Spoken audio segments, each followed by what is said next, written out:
house of Ebony, and I fell in love with well, I call him my mother, my brother, my lover, heart, whatever you want to call him. He was one who like took me through, brought me through, showed me different things to do, and Rodney Ebony was one of my protege, put it like that. He made me what I am today. I know that's right. So you battled all the kids and all that?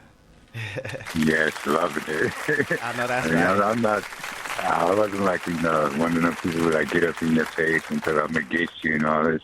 I was there, I just sat down and watched and just told, like, I just love kids to tell me I didn't want it and bring it and all this kind of shit. And when I did, and when I brought it, they wasn't ready for it, so that was that. No, that's right. Silent surprise, huh? There you go. Yes. Tell us a little bit about the history of Omni. Did you? Who founded? Well, I was Omni for like that was the first house. I was an Omni for like maybe a couple of years. I know it was a while. Well, Kevin is the sweetest. That's my heart and soul. Don't get me wrong. Kevin, Brian, LaRose, those are my hearts. Mike, all of them. I love them all.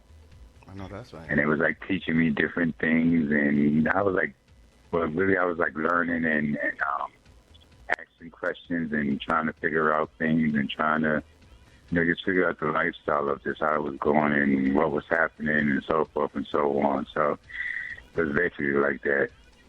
Yes. All right. Did you walk under the House of Omni?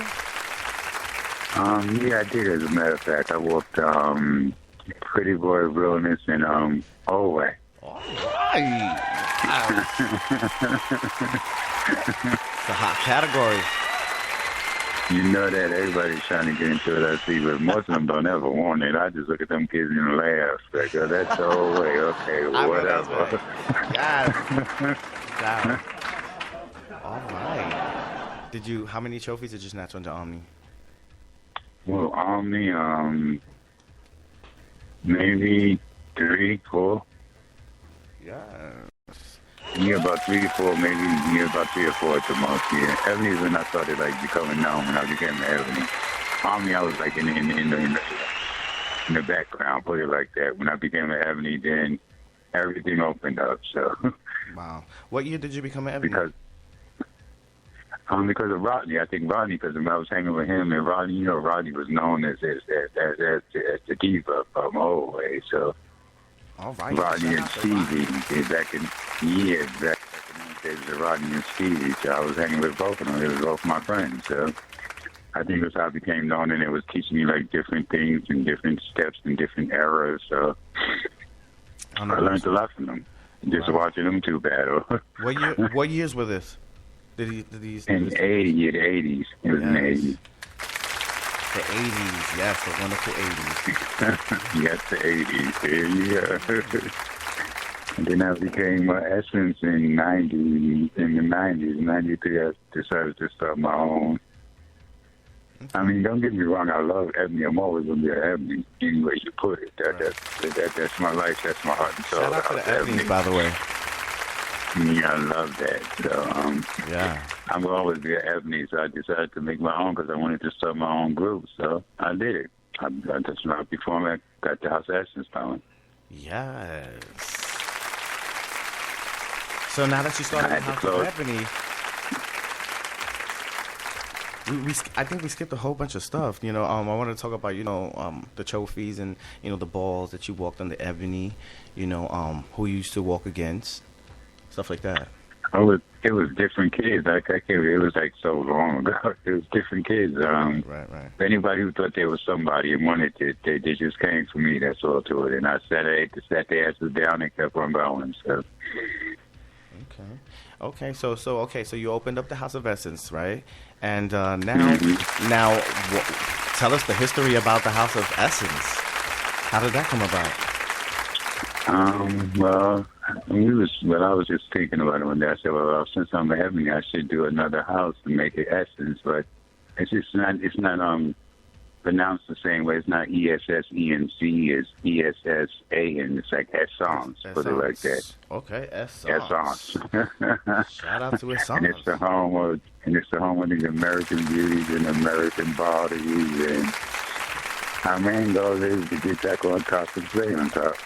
All right, all right. So, are you going state to state, or are the kids walking? Like, what's going on? I haven't done anything in a while because I've been in an accident like in '93, and that kind of like took me out for a while. But now I'm back. I'm trying to get it all together again and bring it back out, bring it full force. So that's what I'm getting ready to do. Come back out full force and let the kids know I'm not going anywhere. I'm still here.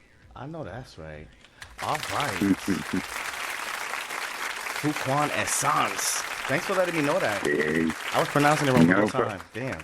Feel bad now. No problem. Now you already know. All right, FUQUAN. Okay. All right. You started bowling in the white era. Am I correct? Yes, if I'm right. Yeah, I think I am in the white era. Yeah. Word. The white or the red, one of them. I'm not sure. Okay. I get that, definitely. Okay, so that's a lot of years. You're right. You know? So I was You're right about that. Now let me ask you a question. Are you legendary? Are you icon yet? Are you pioneer? Well, what's your status exactly? Pioneering, icon, legend, well, legendary, we're pioneering, legendary, icon. That's what I was told. So. All right. Shout out to that. There you go.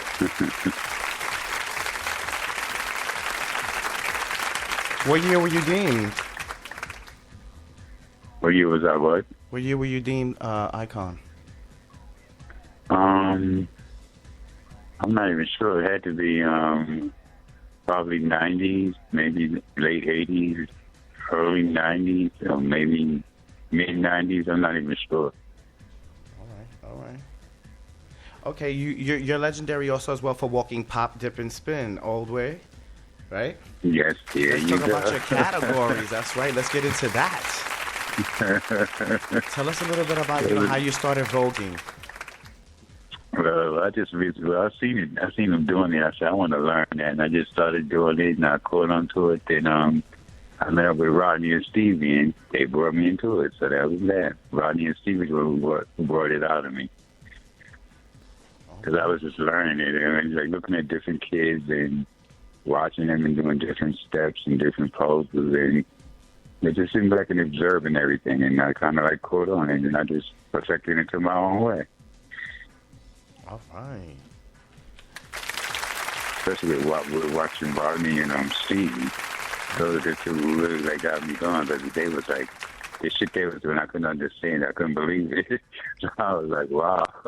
Wow. Them was the bitches, okay? The bitches of the 80s is Rodney and motherfucking Stevie. Make no fucking mistakes about it. They were the ones. Yes.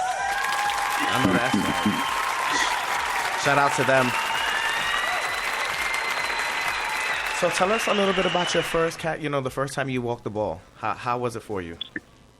I was nervous as hell. I was nervous because I didn't know what was gonna happen. But then I know sometimes I remember they said just put your mind to it. Just let them know this about you. A bitch try, let her have it, and so forth and so on. And when they tried it, I let them have it. That's what brought it out, and I just blanked myself out and went into it. Oh, that's right. Work. Like today, they can even do it. I just look at the kids like they're crazy. I'm like, y'all must know who the fuck I am, and y'all still trying? Okay, yes. So you serve the girls. Yeah, you got to look at them like they're crazy and keep walking, okay? I ain't got time for that. Ain't time for that. Just snatch and pump. There you go. Been there, done that, okay? Yes. Okay, so how is it, being the father of a house now, back in the days compared to now? Basically, there's no difference. I mean, don't get me wrong. We still have responsibilities and duties and so forth and so on. I'm just learning, the different traits and different things that between the mother and the father. You have a mother, you have a father, and they both work together and progress and uplift and, shine, all that good stuff. So that's what I'm trying to do. But I don't have a mother, and that's just going to be me. It's a father. I ain't having a mother. It's me. It's going to be a father. What are some of the advice that you give to the kids, you know, the newcomers and the kids who are getting ready to walk balls? What is, you know, you as a father figure to the house, what is some of the best advice that you can give to the kids who are listening tonight out on the air? Okay, my best advice is just be yourself, be you. Know what you're doing. When you do it, just go out there with the attitude that this is about you. Go make them know it. Go let them have it. Just make it known that this is you. Do your best. Give it your best. And just perform at your best. Just do your best. Yeah. All right. Also, I want to give a great big shout out to Deja La Perla, by the way. She was just deemed the icon. That's my sister. I live for her. She is turning. She always turns good, honey. And okay. Hey, that's good. Yeah, she always eats it up. I know there's a list out that they were just posting today of all the New York icons and legends. So shout out to everyone on that list. Yeah. Yeah. I seen it. Yeah, I seen what's going on with it. I said, wow, I couldn't believe it. But they got the right people up there for it, so that's a good thing. Right. So shout out to them, you know what I mean? Congratulations on your success. Very fabulous. And congratulations to everybody. How do you feel about ballroom today, you know? What are some of the things that you like and you dislike? I don't like it today. Today is totally different from how it was. How it was like it was a competition thing, and people was fair, and it was now it's like a girlfriend type thing, and they just chop you for this to be chopped. I just don't understand it today. It's just totally different from how it was back then and how it is today. I just don't appreciate how it is today. I'd rather have it back to like it was before. Right. What are some of the things that you think is different from today and then? The categories, the people, the judges, how they organizing it, everything is just totally different to me. Wow. How do you really feel about it, though? Like, I mean, you know what I mean? I don't want to bash, you know, the new generation and stuff like that, you know, live on air, but what exactly are some of the things, you know, some of the issues that we need to, you know, maybe try to target? First of all, the shade shit, and then the girlfriend thing, and then not being fair. I mean, come on, I don't give a fuck if it's your girlfriend or not. If it's a bitch better than her, you give it to that bitch. Let her know that it's not about her. Right. Be fair. I don't care. Yeah, exactly. That's the whole thing. Be fair, be loyal, be faithful. Right. Now, don't try to come in and change everything like they're doing. They're trying to change everything up, and that's what I don't appreciate. So, do you feel that it's just times, you know, that changed, or do you feel, you know, certain ways of the ballroom now, or is it just ballroom politics? What do you think? I think it's certain ways of the ballroom and the different people and the people that got up now because everybody's calling legend, everybody's calling icon. It is that bitch. In my book, you ain't nobody. But I don't know if I haven't seen you as an admirer, you know about it. So I don't care who the hell you are. So it just don't matter to me. Right. How do you feel about ballroom expanding out of New York? Well, it was doing that from the beginning, wasn't it? It was like different places at the beginning. Right. Just having in different places like Philly, Jersey, or Virginia. It was in different places. So yes. I mean, that's not really an issue. Yeah. Shout out to all them states, by the way. Huh? I said shout out to all them ballroom states and their ballroom communities, by the way. There you go, for real. Yes. Now, how do you feel about the new generation coming up? Do you feel any you know new children need some advice, you know, when it comes to ballroom? Exactly how does this? I'm not even going there, okay? My mouth is fierce, and I just rather keep my words to myself. I'm not even going there on that, okay? Okay, cool. All right. Let's just say I'm not with it. Just put it like that. I'm not with it. If you don't deserve it, I don't feel you should fucking have it. That's just that. All right. Shout out to that, too. How do you feel about the transgendered women in the community in ballroom right now? Oh, they cool. Most of them be slamming it. A lot of them be slamming it. Don't get me wrong. I love to see them carry on, but when they act like women, not like motherfucking hard-ass men, okay? I know that's right. Yeah.